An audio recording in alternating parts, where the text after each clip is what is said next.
Hey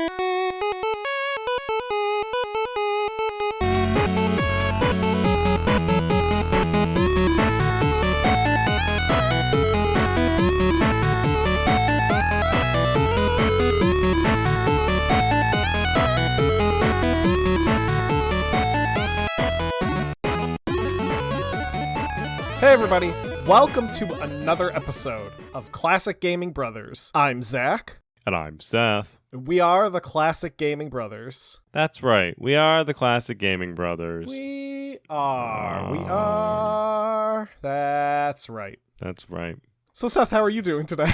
Well, I've been doing great. Been hanging out, playing some video games. Nice. Specifically, I've been playing a game called Rosewater, which is a game that's being developed by Grundoslav Games. And Grundoslav, and I'm probably saying it wrong, also did Lamplight City, which is a noir detective adventure game set in kind of like a steampunk world. Rosewater is a Western adventure in the alternate 19th century world of Lamplight City. So it just makes the steampunk Western. And I think it's actually a pretty interesting game. It's currently out where it's just the demo. So I've been playing the demo instead of the actual game, since the game is, the release date for the game is coming soon. And I actually played a little bit of Lamplight City and enjoyed it, but I didn't get stuck into it. But I feel like I like the Wild West motif more than the Lamplight motif. So I think I may enjoy Rosewater more. Instead of a detective trying to solve a crime, you play as an author who goes on a harrowing journey across the frontier and encounters various Western people while still staying in that 19th century world of Lamplight City. It's a standard point and click adventure game where you navigate the screens and pick up items and talk to people, and it's fully voiced, which is nice, and it's got some nice pixel art. So it's Rosewater, and it's coming soon, but I think you can download the demo now. Zach, what have you been playing recently? Seth, recently I've been playing Stranglehold, which was developed in 2007 by Midway Studios, Chicago, and published by Midway Games. Stranglehold is the sequel to the 1992 Hong Kong action film Hard Boiled. The game was produced by the director of said film, John Woo, and features the actor who's in the film, Chow Yun-fat, reprising his role as Inspector Tequila Yuen. The game plays as a third-person shooter and shares some similarities to Max Payne in that you dual-wield pistols and can do various dives, leaps over objects, and enter what's called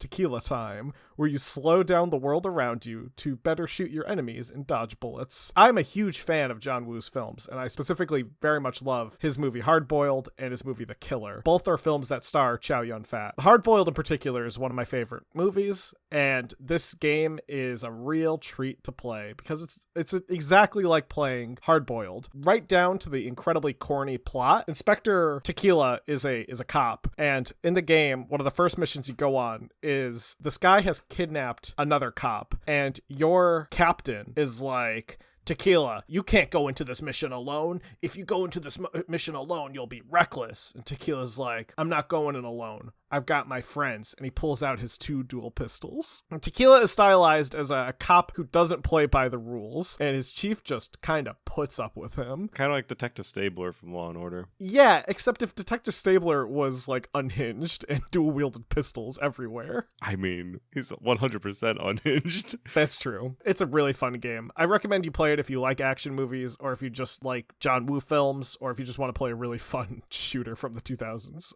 If you like Max Payne, you'll like Stranglehold. Yeah, it also kind of gives me like a little Sleeping Dog vibes. Maybe the guy in Sleeping Dogs is probably a better police officer. Yeah, I mean, Sleeping Dogs is definitely inspired by like the Hong Kong action genre, which is where John Woo derives his cinema from. And the game is also set in Hong Kong, which is where Sleeping Dogs is set. So a lot of the set pieces and stuff are very familiar, like fish markets and stuff. I enjoyed Sleeping Dogs. I feel like it's an underrated game. I love Sleeping Dogs. I think Sleeping Dogs is a very silly game because my copy glitched really badly when I was playing, and at one point my guy got shot and died, but the game didn't like game over screen. It just showed my dead body, and the body just started sliding across the ground, and I just like slid down the highway. I'm very happy that the Legendary Edition of Mass Effect didn't patch out any of the fun Mass Effect glitches, especially when you play as Commander Shepard and you're talking to someone who's behind you and your head spins and you get stuck in a spinning Shepard movement. Yeah, I got Shepard jammed. I almost grabbed a video of it because it was nuts. But anyway, game glitches are fun. Maybe we should do an episode entirely on game glitches. Maybe we should, but that's not today's episode. Today's episode, we're talking about a game that probably does have its fair share of glitches, but that game is Dead Space. It's actually not only is it relevant because it's October, but it's also relevant because the remake is on its way. It might be out. Let's find out. Oh, it's 2023. It is on its way. January. That's a horrible time to release a game. And a spooky game. So yeah, there's at least some like news in the world talking about Dead Space right now. So it's kind of relevant. Which, if you've listened to this podcast for long enough, you know that being relevant is the last thing that we do. Yeah, we're really bad at being relevant. We did an episode on Journeyman, and we're very much a niche podcast, but I think Dead Space it's almost going into an unknown territory for us because it's more mainstream. Next we'll be covering Call of Duty or something.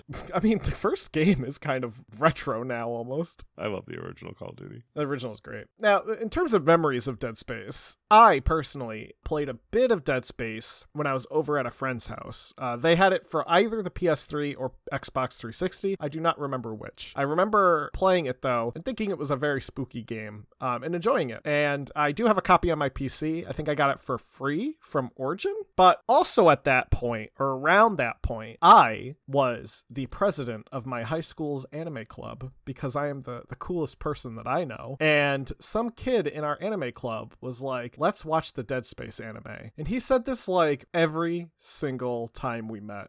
He would come up to me and he'd say, Zach, we should watch the Dead Space anime. And I would say, no. And then he would say, no, we should.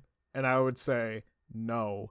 And I insisted on not watching it because I knew what Dead Space was. And I was like, we're not watching a Dead Space anime in an anime club because A, it wasn't even an anime, but B, more importantly, I knew it was going to be violent as all hell. And one day I was late for anime club. Guess what they put on when I was not there? The Dead Space anime. And guess who was really pissed at us? Our teacher who was supposed to be supervising our club. And you got in trouble because you were the president. Yeah. I'm still angry at that man. It's very gory. I just remember one scene it's like one of the opening scenes, someone gets their throat slit and it just like pours blood out like a fountain. Anyway, Seth, what are your memories of Dead Space? So I played it when it came out. I've played at least one and may have played two. I definitely don't think I played three. I really enjoy Dead Space. It's my kind of horror because it's a scary game, but I also feel like the character is well equipped to handle the scary, and thus the game is more actiony versus horror-y, if that makes sense. Yeah, no, it's like Isaac is kind of like Gordon Freeman. Yeah, he's like a nerd, but he's a nerd with a staple gun. Like, yeah. It's a very powerful staple gun, but it's a staple gun nonetheless. But it's very much like Aliens versus Alien.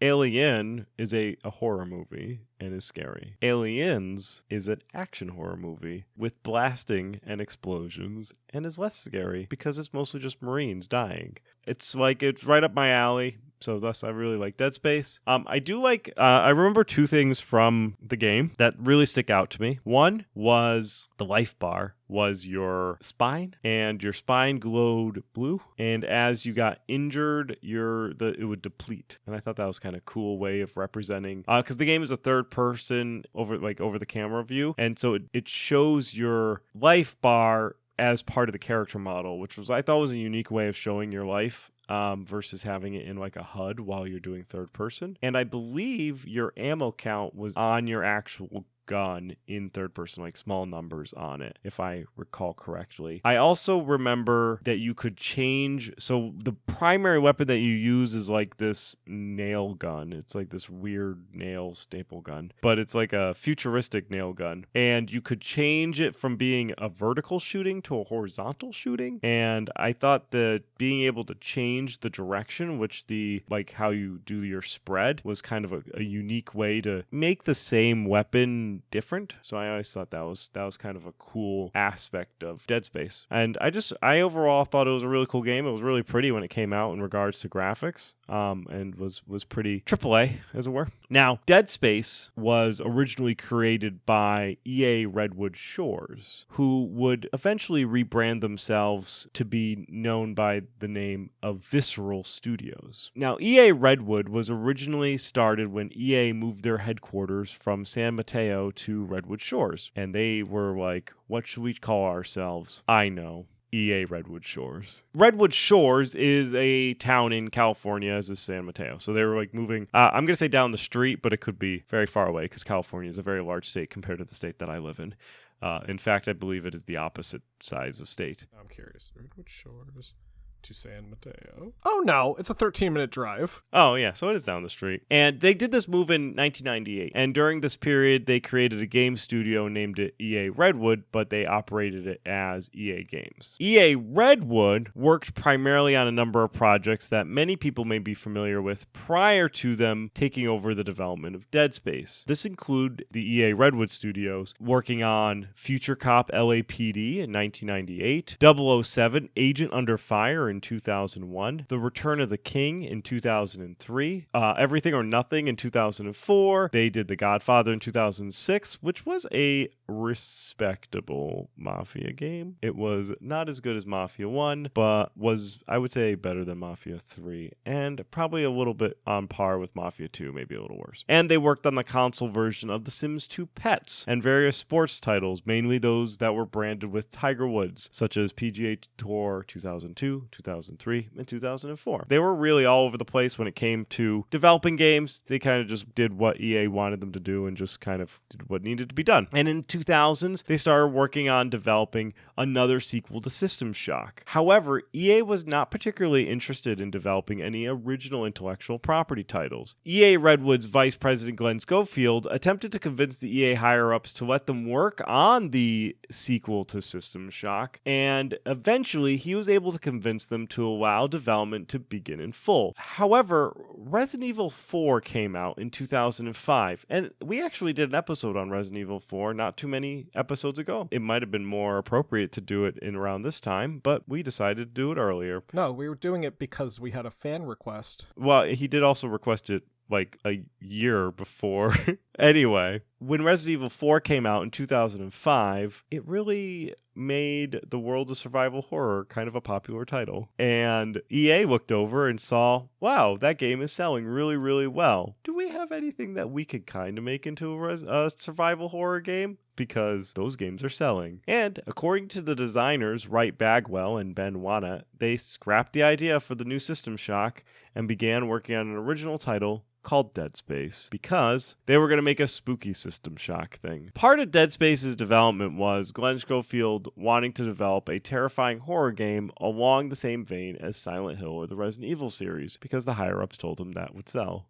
From here, they began working on a game that was known at the time as Rancid Moon. They fully pitched the idea to EA, and EA gave them 3 months to put together a prototype. Now, this prototype would actually use the same engine as The Godfather, which was incredibly helpful as that engine supported various environmental effects that they wanted to make use of. The design of the game was very much influenced by Resident Evil 4, specifically with the third-person perspective. However, they didn't want the same style of tank controls that restricted the player's movements when they were attacking. So, if you remember us talking about Resident Evil and Resident Evil 4, in the gameplay, if you are attacking, you have to stop, point your gun, and fire. They didn't want that, so they were working on making the game fast-paced. They also incorporated resource management, but opted to make it less frustrating than previous survival horror games and a bit more balanced. To make the game more immersive, they also opted to have any HUD elements to be in-universe, as Seth was alluding to earlier in his memories. And they also incorporated things like video and audio logs that would play in real time. Another important element was sound design. For things like zero-G environments, it was decided to mute or muffle sound effects from within the main character's suit to mimic the vacuum of space. They also made it so certain sound cues could be used to help identify various enemies or signal their attacks. The team made use of various other sound design elements, such as something that they called fear emitters, which would control the volume of music and sound effects based on the distance from a threat or an event. The team also originally wanted to make use of a lot of jump scares, but they decided to remove a majority of these jump scares, as they felt that it was better to focus the game's terror on the atmosphere itself and not on just being scared by something popping up. Zach, how did we go from Rancid Moon to Dead Space? According to some people, the name Dead Space was eventually decided on because it can be kind of a double entendre. Dead Space, as in there's nothing that can live in space. And you are surrounded by necromorphs, which are like these essentially zombie-like creatures. But also, in the game, they have a lot of elements of like dementia and memory loss. And kind of, I know sometimes people refer to in audio and video a period of silence as dead space. Oh, yeah. That is a nice little double entendre there. Instead of just Rancid Moon, which could have been a game about a moon made of cheese. I don't know if that's like 100% the reason, but it's definitely like what everyone else is saying. Yeah, so. Well, I'm sure that is now 100% the reason. And I feel like, wonder what the world would be like if we were in a world full of games called Rancid Moon. Now, the atmosphere for Dead Space was inspired in part by the movie Event Horizon, which is a horror film set aboard a disabled spaceship that has chaotic stuff happen to it because a guy accidentally opens a portal to hell, which, as you can ask Doom Guy, happens a lot. The game also derives some influence from the films Solaris and Alien, and the main character, Isaac Clarke, derives his name from Isaac Asimov and Arthur C. Clarke, who write science fiction, and thus he is an embodiment of science fiction authors. But Isaac Clarke is not an author. No, he's not. He's an engineer. But he might be an author in his free time. You don't know like what additional stuff Isaac. He's an engineer by trade. He's just like blasting xenomorphs with his nail gun. He's like, God, I really need to work this into my next novel. Or maybe he's like a poet and he's just like thinking about like poetry. I think Isaac writes romance detective novels. That's what I'm picturing. Under a pen name? Yes, under a pen name. Now, Dead Space was officially released in 2008 and became a fairly big success for EA Redwoods, and we'll talk more about the success of the game later. However, after the game was released, EA decided that EA Redwoods needed to no longer be named after the town, but instead was going to be named Visceral Studios. And when EA Redwood was renamed Visceral Studios, they moved away from EA Games as a whole and became their own division and became what's known as a genre studio, where they would focus on genre games, namely Dead Space. They also created two sister studios, Visceral Montreal and Visceral Melbourne, who worked on games like Dead Space, but in Canada and in Australia. Visceral would go on to release a variety of other games beyond Dead Space, including Dante's Inferno, releasing that in 2010, Army of Two, The Devil's Cartel. Isn't that the sequel to Army or the DLC? I think so.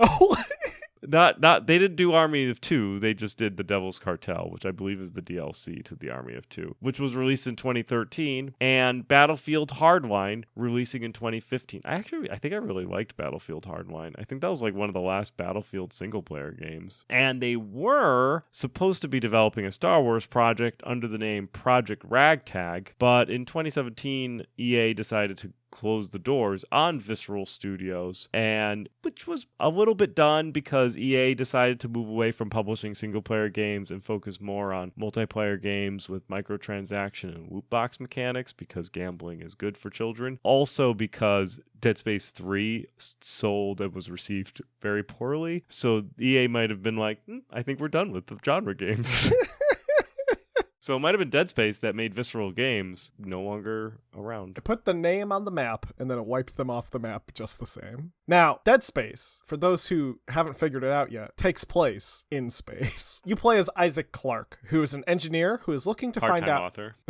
Who's an engineer, part-time author, looking to find out what happened to his girlfriend, Nicole Brennan. You arrive on a ship called the Kellyan, but it soon crashes into another ship called the Ishimura. And this isn't great, because the Ishimura seems to be infected with creatures called the Necromorphs. Necromorphs are like zombies, but worse, in that they are disturbing looking.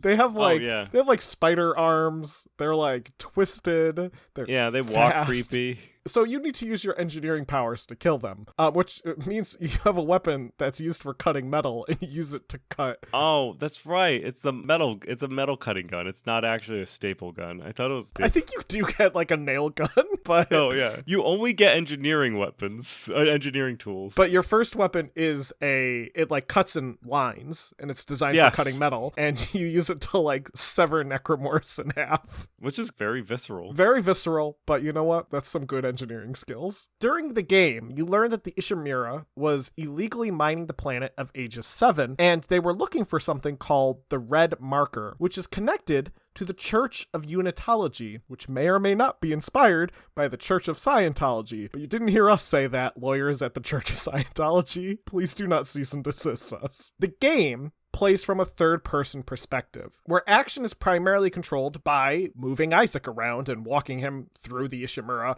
and killing necromorphs. You also have to solve various puzzles at times using that brilliant engineering brain of yours, usually to get past like a section of the level you're currently in, because like you enter a room but the door is in a different location and you need to figure out how to get the door to open, so you have to like do various things to get things to work. So let's talk about how Dead Space did, because really that's what we're all interested in, or at least that's what Seth's most interested in, and that's me, so that's what I'm going to talk about. Dead Space was hyped moving into release. They actually had a multimedia universe that was created just for Dead Space that included a limited comic book series that was actually published by Image, which is a very legitimate comic book company. So they were like legit comic books. An animated film called Dead Space Downfall, which was a sequel to the comics, but a prequel to the game. And EA also released an alternate reality game with a special website that was dedicated to the alternate reality experience, all to hype up the game. When it finally released in October of 2008, on the 13th for consoles, the 20th for the PC, the 23rd and the 24th for the Australian and European markets. The game was so very hyped up. People were ready for Dead Space. It would be the only new property of that year to enter the top sales in North America in November, with sales of 193,000 units in that first month. It would then go on to have a slow start. But since the game was really good, it would get picked up, and by December, they were shipping a total of 421,000 units across all platforms, and by February of 2009, EA would confirm that all versions of Dead Space had sold 1 million copies, which I actually think is all versions together sold 1 million copies, not each individual one sold 1 million copies. Dead Space and Mirror's Edge for EA would go down as mildly disappointing for sales compared to the amount of money they spent marketing the games. This is where EA learned a valuable lesson, where you can only hype a game so much, but when it comes out, that's where the money meets the wheels, as it were, and you draw more traction with a game based on actual performance of the game versus hype. And I also feel like if you hype a game up too much and the game doesn't meet up to expectations, you'll get backlash, as I'm sure everyone's aware. It did well enough that EA decided to rebrand the studio, which we talked about. They would go on to be called Visceral Games. They went on to create not only all those other games we talked about, but Dead Space 2, which was released in 2011, and then Dead Space 3, which was released in 2013. They were also then working on Dead Space 4, and EA shut the doors on them in 2017. And really, that's possibly due to the lack of momentum of the sequels. 3 did especially bad when it came to sales. And AAA games had this thing. Like, EA was producing a game, so if it's EA was making it, they're not an independent studio. It had to be a AAA game. And if EA was making a AAA game, they had to put a bunch of marketing dollars behind it. And then EA spending millions of dollars in marketing and making not millions of dollars back in sales,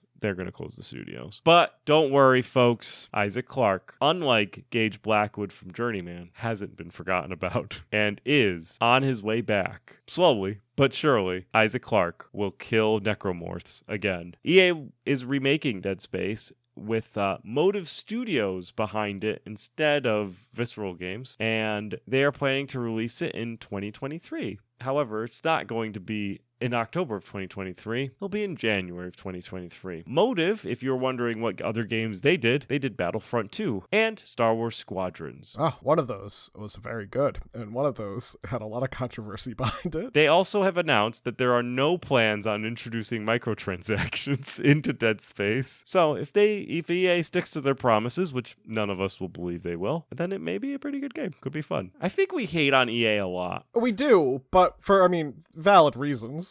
Yes, but I feel like, I'm going to be honest, I feel like EA has been doing work to try to recover their image, unlike other companies. Yeah, but it doesn't help that EA nearly got in trouble with multiple countries and their governments because of Battlefront 2. But at least they're not Blizzard. That's true. That's true. That's true. We still haven't done our Activision yet episode, and that's going to be a messy episode. Like, to be honest, EA has made some they've made some mistakes, right? Not only did they have the big microtransaction, they just recently made a mistake where they posted something on Twitter about how they're trying to be trendy, and there was like the I love him for everything except for this kind of thing, and they said it for single player games. Oh yeah, I remember that.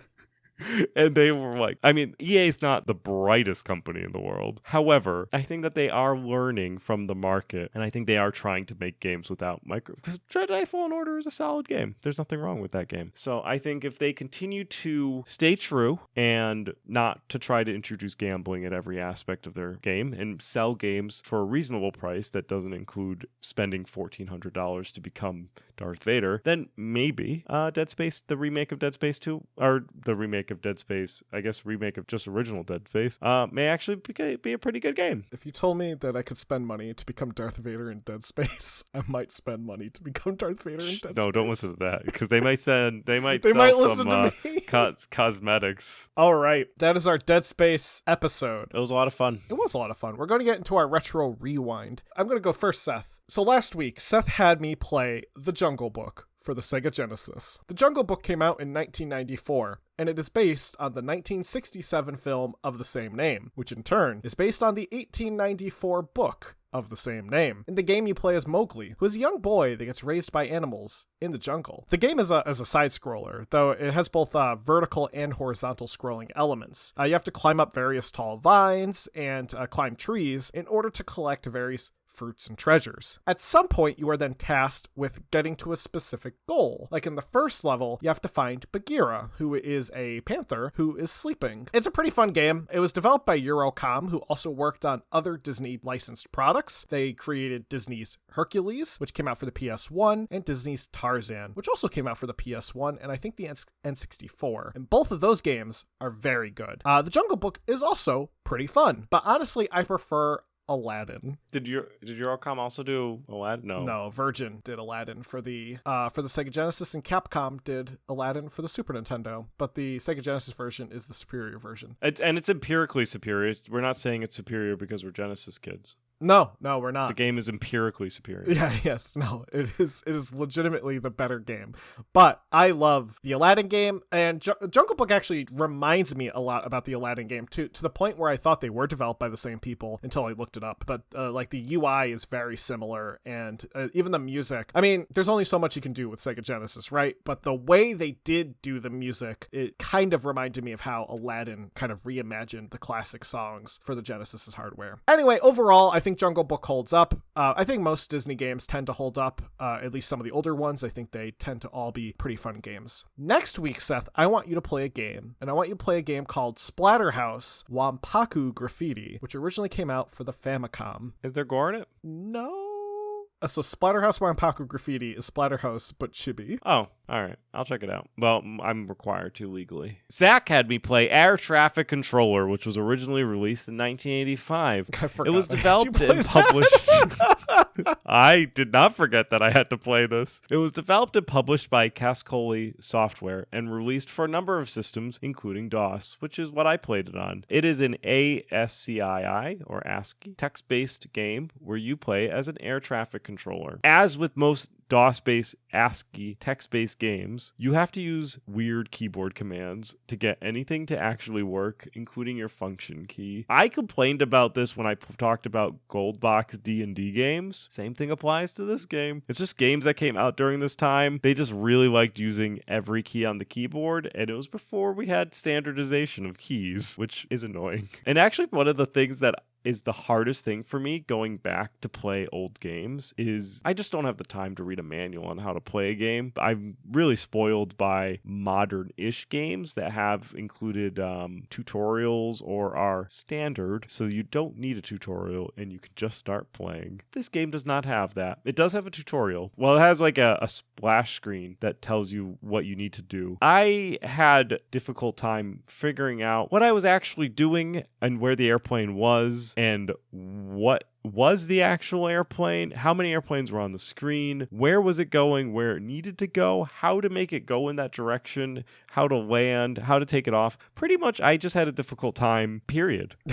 It was a tough game, but not tough because they designed it to be tough. It was tough because either I'm an idiot or the game was too complex. I honestly don't think that the game holds up, at least for me, but maybe worth checking out if you're nostalgic for ASCII air traffic controlling games. This was like, if you are interested in being an air traffic controller, there are probably still better games to play than this one, but I have no idea who this is for. People who played the game when they were growing up? I don't know. If you're an air traffic controller and you want some nostalgic game about work, go right ahead. Zach, I'll have you play a game that you may be familiar with. It's Doom from 1993. The original, you can play shareware or fullware. You decide whether you play shareware or unlocked version, because I assume you have both. Keep it easy. That's going to be our episode. If you want to listen to us, we are available on all different platforms. You can just find us by searching Classic Gaming Brothers.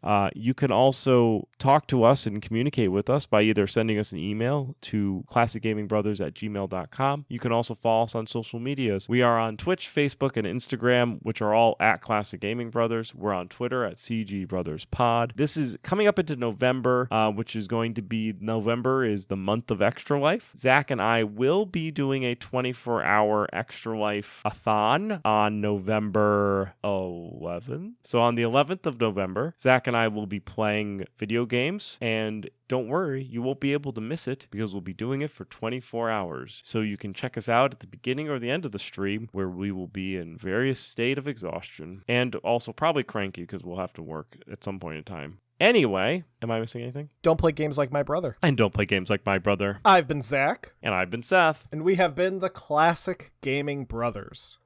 That's right.